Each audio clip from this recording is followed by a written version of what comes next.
Today, we got a toilet that the customer said, hey, it's always running. I'm a licensed master plumber, and I'm gonna be talking y'all through about how to fix this toilet. Good thing about it is you don't have to be a licensed master plumber to do a simple do-it-yourself project. First step is go ahead and take the tank lid off. Now in this scenario, we can actually take a look inside that toilet and see that the flapper is decayed and needing replaced. The flapper is a very simple tool to keep the water inside the tank from going to the bowl. So in this scenario here, the water is escaping from the tank and able to go into the bowl, which is causing a higher water bill. Now we see this all the time in the DFW Metroplex. It's a very simple task to be able to repair. First step you want to do is come right here on this left side, and you're going to be turning the water off to the toilet. You can do that by just simply turning this off. Next step you would like to do is to go ahead and flush the water down. Now if the water continues to run out of what's called the fill valve, this is where you might want to call a professional, because that means the actual toilet shutoff valve that's located right here on the left side is not turning off all the way, and further repairs are going to need to be made. But if it does shut off after you flush the water down, there is a simple chain that comes off right here. And there's two connections right here that are simply just pull them up. Now if you look at this particular one, it looks like it's old, it's ripped, and it's just needing being replaced. Now all toilet flappers are very similar in concept, but some of them have different sizes. It's a good thing to go ahead and get the correct size for your particular toilet. Now before you throw this piece away, it'd probably be best to go ahead and take it up to your local hardware store just to make sure that you're getting the correct one. Then throw it away.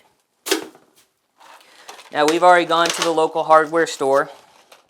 We've already gotten a brand new flapper right here. It's a very simple concept to go ahead and replace. We can see the two ears. These are where the two connections are to the actual toilet, and the chain that connects to the handle. Go ahead and just come right in here to the tank. That's a very easy connection. All you're going to do is do one connection on this ear, and then the second connection, and it's kind of tight in here to work, but two connection. Now right here you can clearly see that our toilet chain is way too long for this connection. It's easy. Just go ahead and take that off. Kind of gauge it midway up.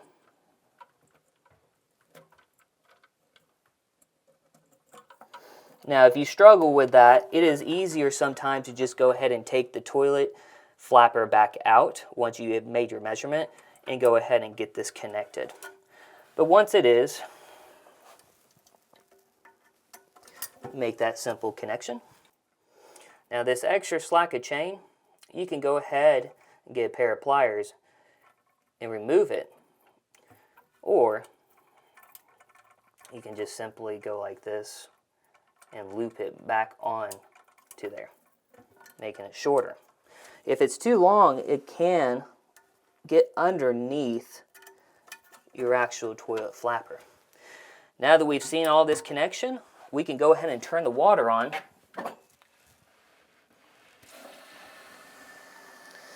And we test.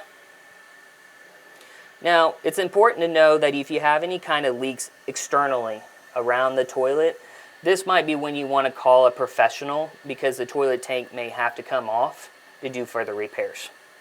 Now that we got that toilet flapper replaced, the best thing to do is test.